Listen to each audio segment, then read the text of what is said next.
生活の香りのするエリアを撮ってみます。全部ですね、こういう感じでお店もあったりして、これ収集がこういう感じなんですね。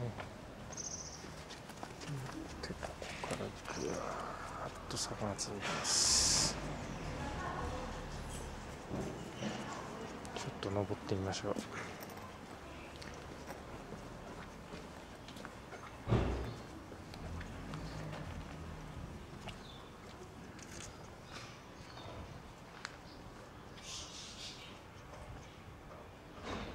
この空間なんか鳥の鳴き声がしますね。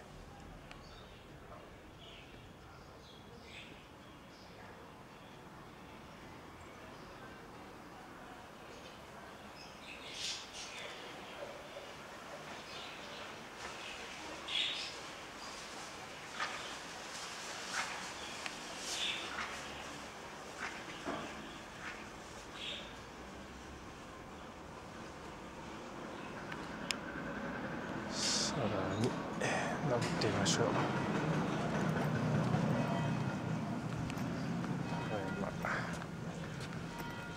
5時です。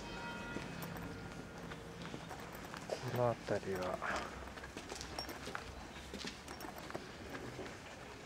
面白いですね。この辺りもなかなかこう生活感のある感じの広場でいいですね。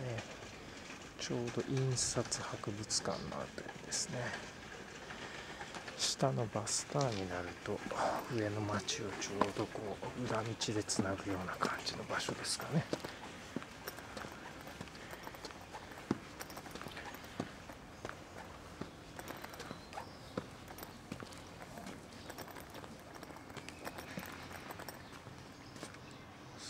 道とかもこっち側がテアドル・ペルグレイズ方面ですね。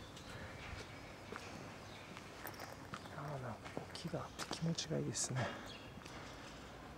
でまたここはひたすら階段が続くような感じです。